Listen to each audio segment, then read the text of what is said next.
We had many eruptions since 2021 in the Reykjaness Peninsula of Iceland. They started in the March with the eruption of the Grindavík volcano, followed by the Meradillo and the Little volcano, which erupted in a sequence along the plate boundary in that area. This is a new volcanic system. Then we had the eruption in the Grindavík Svartsengi area.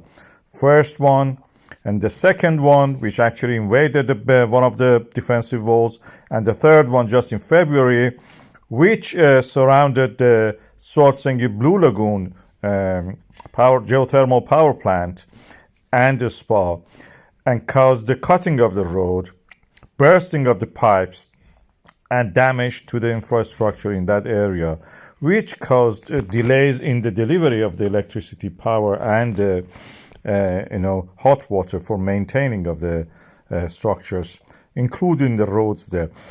The plate boundary in this area is well known. We know that is the plate boundary, the volcanic system, and where it happened, and the cracks, previously existing cracks, fault lines, and all the eruptions, craters of the Fort Sundunka, for example, are well known.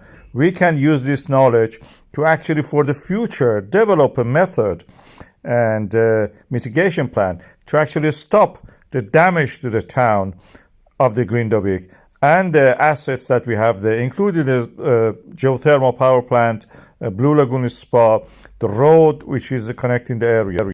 As a geologist who have done studies of many areas in the world, including what I have done in Iran, and studying the aerial photographs, this was before the age of the internet, so aerial photographs you could study only on the negatives.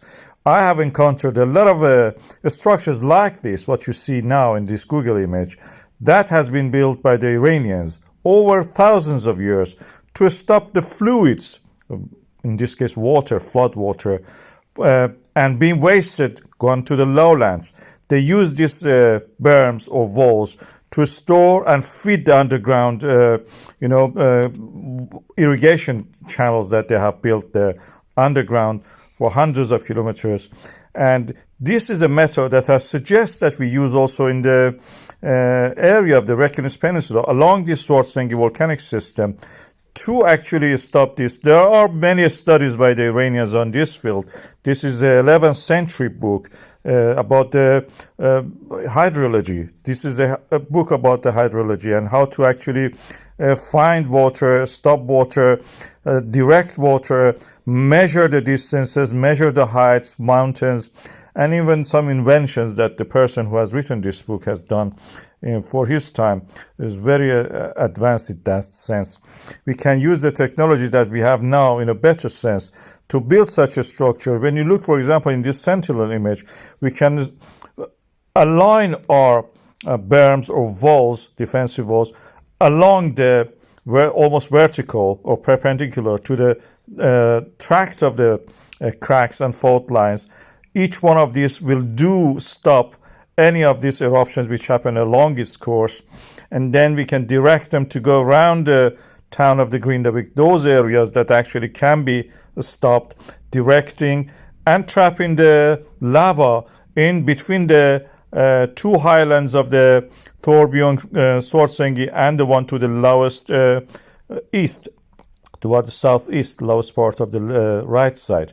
And then the central parts of the town which is damaged, I suggest be kept as an open-air museum. It should be abandoned. You cannot do safely things there. It can be a tourist attraction on its own, the first on its own.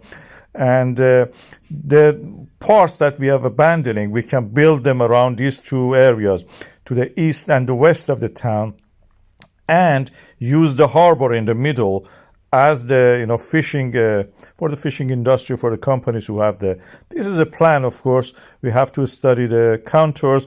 I've tried to do as much as I can by studying these satellite images. This is a suggestion I make to actually save the Grindavík. This is for saving the town.